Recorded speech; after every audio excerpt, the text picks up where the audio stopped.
right, there it is. Look at the replay. There's that elbow. Victor Wembanyama is facing a storm of backlash for that shocking hit during the Spurs' playoff game.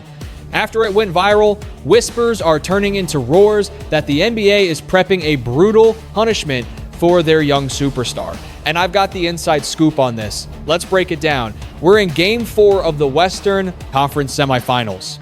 The Spurs are in Minneapolis at the Target Center, holding a 2-1 series lead. The game plan is clear. Get a stranglehold, take a 3-1 lead, and head back to San Antonio for the knockout punch. Victor Wembanyama is out there doing his thing, grabbing boards, protecting the paint, changing shots.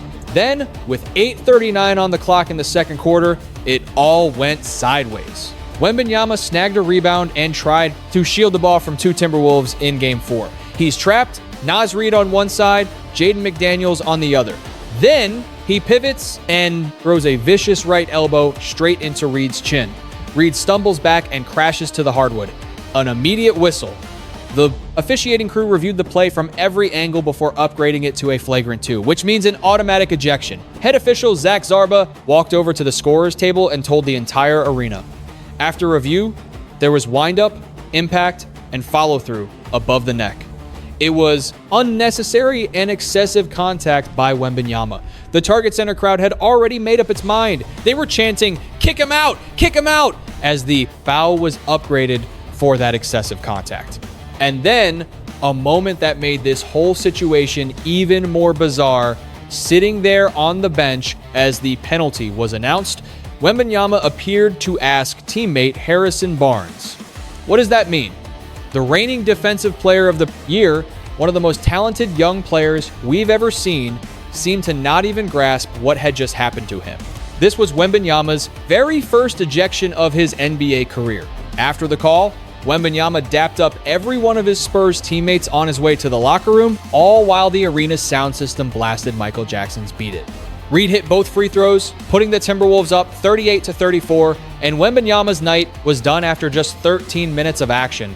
He finished with only 4 points, 4 rebounds, and 3 fouls. Those 4 points marked the lowest scoring total of his entire career, regular season or playoffs. Wembanyama's ejection with 8:39 left in the second is the earliest an All-Star has been tossed from a playoff game in the modern era, according to ESPN stats. And get this, teams are now 1-8 when their All-Star gets ejected from a playoff game before the fourth quarter. That 1-8 record tells you pretty much the whole story of what happened next. The Spurs lost 114-109, and Minnesota tied the series up at 2 games apiece heading into Game 5 in San Antonio. To really get why Victor Wembanyama threw that elbow, you have to look at the season he's endured. This wasn't just some random act from a player with a history of playing dirty. This was the boiling point after months of frustration from a 22-year-old phenom who felt he wasn't getting protected by the officials. Let's start with the stats. In the regular season, Wembanyama played about 29 minutes a game, averaging 25 points and 11.5 rebounds, with 3.1 assists, a steal, and 3.1 blocks. He didn't just lead the league in blocks once. He's led the NBA for 3 straight seasons, putting him in rare company with Dikembe Mutombo and Marcus Camby. The hardware followed. The 22-year-old Spurs superstar became the youngest defensive player of the year in league history and the first ever unanimous winner. Every single one of the 100 voters picked him first. Wembanyama joined legends David Robinson and Michael Jordan as the only players to win both Rookie of the Year and DPOY. He's also the only player to win both awards, unanimously Rookie of the Year in 2024 and now Defensive Player of the Year. But the road here was rough. A huge setback happened when a deep vein thrombosis, that's a blood clot in his right shoulder, sidelined him for the last half of the 2024 to 2025 season. That injury limited him to only 46 games and completely knocked him out of any awards consideration that year.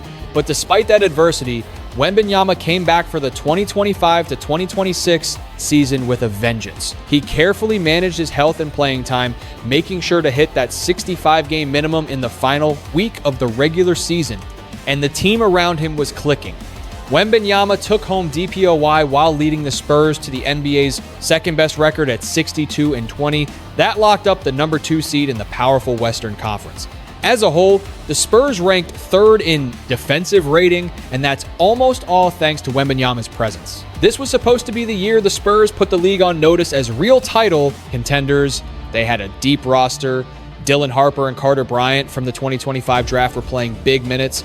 De'Aaron Fox was orchestrating the offense at point guard. Stephon Castle had become a true two-way threat. And Keldon Johnson even set a franchise record with over 1,000 bench points, winning Sixth Man of the Year. The momentum was building. Then the playoffs began, and the physicality got dialed up to a level that you could see was wearing on Wembanyama. Right after being presented with the Hakeem Olajuwon Trophy, Wembanyama hit his head and face hard on the floor after a tough fall in the second quarter against Portland. He went into the concussion protocol, and the diagnosis was confirmed in the second quarter of Game 2. He missed the rest of that game and all of Game 3 while clearing the NBA's concussion protocol. But he returned for Game 4 against the Blazers and was absolutely dominant. He put up 27 points, 11 rebounds, 3 assists, 7 blocks, and 4 steals. The Spurs took care of Portland in 5 games and advanced to face Minnesota, but a dangerous pattern was emerging. Wembanyama was getting hit, getting grabbed, and getting fouled hard, but he wasn't always getting the calls. Now, this second round series against the Timberwolves pushed that physicality to a boiling point. Minnesota had the bodies to throw at him with Reid, Julius Randle, and McDaniels all in their front court. The Timberwolves had plenty of muscle and tenacity to throw at Wembanyama. Game 1, that was the kind of performance that cements a player's playoff legacy for good. He finished with 11 points, 15 rebounds, and a postseason record of 12. Blocks the most in a playoff game since the NBA started tracking that stat back in the 1973 season. He surpassed legends, a mark once held by Andrew Bynum, Hakeem Olajuwon, and Mark Eaton. But the Spurs still lost 104-102 after a brutal late run by Minnesota. And even in that historic game, controversy was brewing. According to Timberwolves coach Chris Finch, the score wouldn't have even been that close if officials had called multiple goaltends on Wembanyama. Finch claims at least 4 of those 12 blocks should have been whistled down. Even Minnesota's own Rudy Gobert, Wemby's fellow countryman and former mentor, joked, "Hey, I want that type of treatment too." So the Spurs dropped Game 1 at home. They roar back with a dominant Game 2 win, 133-95. Then it was off to Minneapolis. In Game 3, Wembanyama put up a monster line of 39 points, 15 boards, and 5 blocks, putting him in some very elite company. Until that night, only Hakeem, Shaq, and Kareem had ever hit those numbers in a playoff game. The Spurs took a 2-1 series lead, but you could feel the tension simmering just below the surface. The frustration over no calls was clearly starting to get to Wembanyama. In Game 3 alone, Wemby was livid about a no call when he was sort of pinned by Rudy Gobert while battling for a rebound, and then he was clearly held back by Anthony Edwards, who grabbed his jersey. Every missed call, every hard check, every single jersey tug, it was all adding up. And then in Game 4, with 8:39 left in the first half, it all just exploded. After the Spurs' 114-109 loss in Game 4, the post-game press conferences revealed just how divided everyone was over the incident. Spurs coach Mitch Johnson walked a very fine line. While he didn't exactly condone Wembanyama's actions, he said officials need to do a better job protecting the 22-year-old from the constant physicality he faces from opponents. Then Johnson went further, way further than most coaches would ever dare. He said, "I do think it's getting to the point where if the people in charge of controlling the game don't do that, then at some point, he is going to have to protect himself. We've been telling him to do that for a while." He even called the lack of protection actually disgusting. Then came the boldest quote of the night: "I'm glad he took matters into his own hands. Not in terms of hitting Naz Reid. I want to be very clear about that. I didn't want him to elbow Reid, but he's going to have to protect himself if the officials are not. And I think it's disgusting." As you'd expect, the Spurs players had their teammates back. De'Aaron Fox explained the context. His left arm was being held, and I think everybody's taught to chin the ball. But those things happen. I think if the foul gets called before that, it probably never happens. Rookie guard Dylan Harper blamed it all on pure frustration. You could see the frustration. I don't think it was intentional. It was more like, they keep grabbing me. I'm trying to protect myself because ain't no one else going to protect me. But on the other side, The calls for punishment were loud, and they were immediate. Fans on social media demanded a suspension, saying things like not only ejected but should be suspended next game. Others just called it despicable. ESPN's Stephen A. Smith offered a more balanced take. Wembanyama's ejection, unfortunately, was very warranted. You can't swing your elbow like that. Very intentional, no debate. But I'm praying he doesn't get suspended for Game 5. We shouldn't want decisions like that deciding a series. Wolves star Anthony Edwards actually had a surprising take from the winning locker room. Edwards said it got harder for them without Victor Wembanyama out there because the game sped up and the rest of the Spurs just started playing loose. So even the opposition admitted how strange it was to play against a Spurs team that was missing its centerpiece. Meanwhile, Wembanyama stayed in the locker room after being tossed and didn't speak to the media after the game. But reports say Wembanyama did address his teammates at halftime with the Spurs down 60-56. His public silence spoke volume. Privately, from what we hear, he was firing up his team even though he was banned from the court. And this all brings us to the question. The entire basketball world is asking, will Victor Wembanyama be suspended for Game 5? A flagrant foul, 2 carries a minimum $2,000 fine, and gets reviewed by the league office for any extra discipline. That review is expected on Monday, May 11th, with Game 5 scheduled for Tuesday night back in San Antonio. The NBA rulebook gives us some guidance here, but it's not crystal clear. According to the rules, 1 flagrant, 2 foul doesn't trigger an automatic suspension. Players are on a point system in the postseason. Each player gets 4 points before they get hit with a 1-game suspension. A flagrant 1 is worth 1 point, and a flagrant 2 is worth 2 points. So, by the numbers, Wembanyama is only at 2 points halfway to that automatic suspension. Unless the league decides to suspend him specifically because of how this foul looked, he should be eligible to play in Game 5. But, and this is a big but, there is a history of the league going beyond the point system when a foul is bad enough. The rules call for a minimum 1-game suspension for a punch, but there's no clear-cut rule for leading with an elbow. History gives us some mixed signals. Back in 2013, J.R. Smith got a 1-game playoff suspension for throwing an elbow at Jason Terry.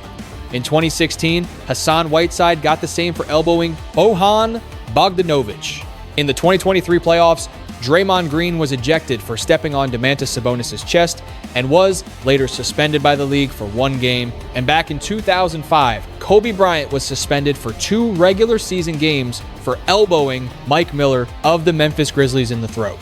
The nature of Wembanyama's foul, the windup, the follow-through, the impact, let's be clear. Contact to the jaw and neck almost always means a suspension. But several key factors are working in his favor here. It was Wembanyama's first ejection. He's not a repeat offender.